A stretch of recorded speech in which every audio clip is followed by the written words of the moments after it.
Hello and welcome, ladies and gentlemen. Welcome to another Donboxing. Today I have for you this nice piece of plastic. And yes, I never understand why sometimes when you order stuff from somewhere in Asia, they have a perfectly fine cardboard box. And then they think, you know, what makes it better? Let's just wrap it in plastic. I mean, just put a bit of tape around. You're much cheaper, much faster. But okay, let's not talk about those details. Let's unbox what we have. And today I'm having 3 pieces, question mark. Okay, we have the M0 Pro. I only expected 2. Okay. We have the Tangzu Tang Sancai. That's probably French how I pronounce it. And what is this? Is this an adapter? Wait, let me just see if I can remove the tape here. Because the M0 Pro is supposed to come with an adapter. What is this? Oh no, this is the leather case. This is the leather case, ladies and gentlemen. Okay, so M0 Pro is a tiny ass DAP. Let's see if we can actually unbox it. And I like at least attempt to do some color here. I'm a fan of that. But I don't have a knife here, so let me just get that for a moment. Okay, I'm back with the knife. Let's see.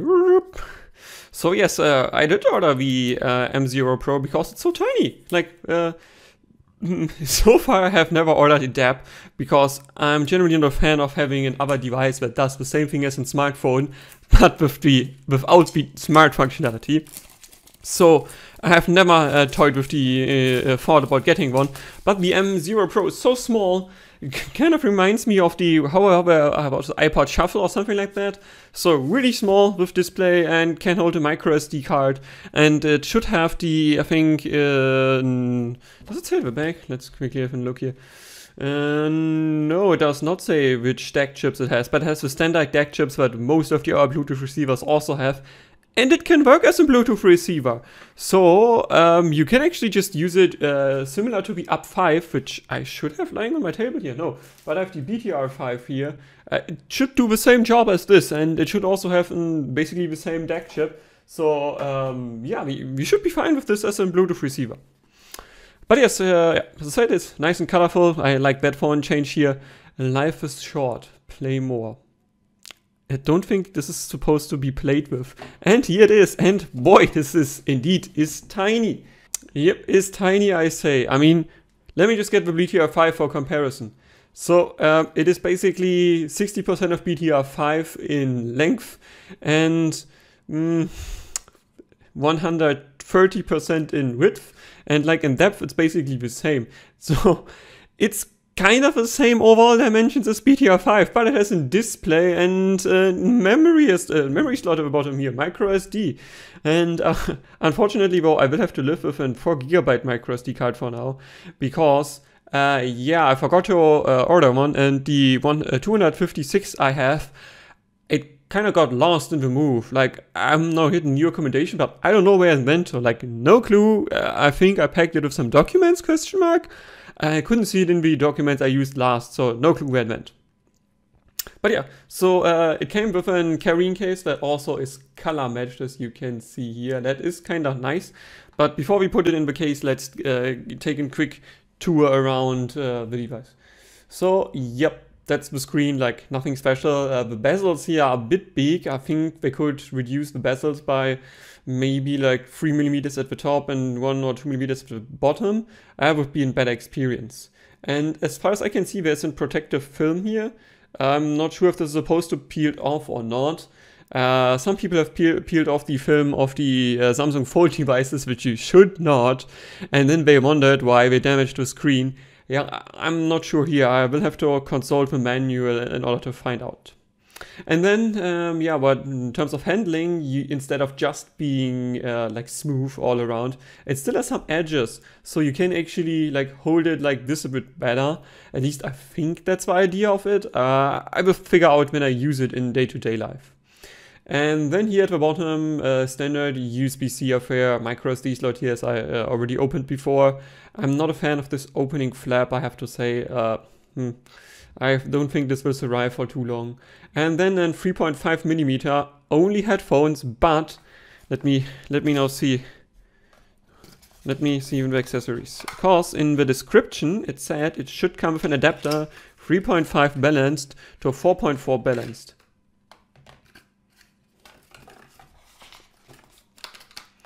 I doubt, ladies and gentlemen, this will be included. Nope, it's not included. What is... Okay, now a screen protector. But I have one already. Okay. Yeah, so ladies and gentlemen, as you can see, the description lied to me.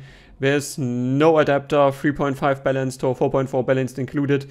Which then means, yeah, wait, where's the put box? Is there anything inside? Nope. Nope. So I will not be able to use this balanced because I don't have a 3.5 balanced adapter to 4.4 balanced or to 2.5 balanced. I don't know where to find this. I have a 3.5 to 2.5, 3.5 non-balanced, a 2.5 balanced adapter, I think, from DD Hi-Fi, because I needed that in order to run my balanced cables from my tube amp, which only has unbalanced. But yeah, not included as the description lied to me. So let's continue. As you can see, the top is a bit shiny. It's probably fingerprint magnet. It's difficult. Oh, actually, it's not so bad, I have to say.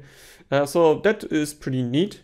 And then the other side, yeah, the volume wheel here is similar to the one of the UP5. And I wonder where my UP5 went. I should have had it here on the desk. Don't know where it went to. No clue, ladies and gentlemen. My UP5 is simply gone. Don't know where it is. So yeah, I can't compare it one to one, but I think this is very similar. Like, it's not super difficult to rotate. Actually, opposite, it's rather light. So I think if you just put it in your pocket or something, it can just get louder or quieter. I don't like that, and I have to say, I should have criticized that in my review. This volume wheel is just, it's too sensitive, and because it's also not concave, but convex, it is actually rotating when you just like put it in your pocket, or if I put it on the belt, because the casing for the UP5 also has a belt thingy. Just don't put it on the belt, it will automatically rotate, just doesn't work. And here I already see a problem. Like, what does this casing help me? Like, it does not have any way to mount anything to it. So it's basically completely useless. Like, this device by itself would be as good as the one of the casing here, because there's no way to use the casing. Like, it just doesn't do anything. Like, what? And then also a bit strange. Let me just try it in. Yeah, it is also kind of still round, so you lose the nice contours it has here. So I don't think I will be using this case, and I cannot recommend buying it if you see it. It like, doesn't make any sense. Like, that's a useless piece. Then you have a USB-C to A cable, and yeah, the manual here, starter guide, warranty, and that's it. Like, there's no adapter, as I said, and yeah, I think that sums up what you get with the M0 Pro. I have to see though if it actually sounds good, or if it sounds as I expect it to sound, namely like the BTR5 or the UP5, or very similar at least. So then, let's get that out of the picture and let's look at the other piece that I ordered here.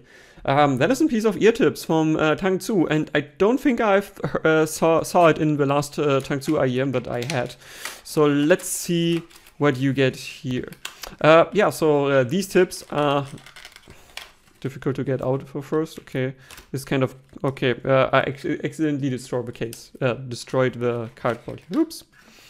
So, from a distance, they should look like regular tips, but when I get them closer, ladies and gentlemen, you should see that they have texture. You should see that they definitely not a regular tip. And yeah, this means they should also fit differently in your ear. And I can already tell you, these are a bit rough feeling. So this texture that you see here actually does translate to a noticeable different feeling to the finger. And when we flip them around, that is very thin silicone, like really, really thin. I don't think I saw a silicone tip this thin in like the last like 7 or 8 silicone tips that I reviewed. It is really, really thin, and this should at least lead to good comfort and no unpleasant feeling, but it will also decrease the isolation you get with this tip, or it should. I will figure out, because what I just noticed, The ring around the outlet here is again a bit thicker and definitively has more structure to it. And also similar to the spring tips, it has some grooves on the inside. On the outside? No, I think just on the inside. It's a bit difficult because it's so transparent. It has also grooves on the inside which are supposed to do something with sound. I don't know if they actually do something. Usually, because it's so on a micro level, it just doesn't interact with like with the waves here at all, or not much. Like maybe on a like really tiny level of like sub 1 decibel or so. But in general, I've never experienced the structure of a tip on the inside doing anything to sound. So yeah, you get free tips, and I think they cost like $10 or so. I have to look it up again. I just ordered it because why not? Something else to review. And yeah, they definitely look very unique, and I don't think I've seen any tip that goes for a similar structure here. And I'm very curious to try them out with the IMs that I currently have lying around. Okay, that's it, ladies and gentlemen. If you enjoyed it, would be very thrilled if you watch some of my other reviews. If you have questions or criticisms or any other feedback, I always want to encourage you, leave a comment. I will read every comment and will try to answer all of them and try to also learn something if there's something to learn here, or find something new. If you have hidden recommendations, absolutely recommend those. I'm very curious to try new things.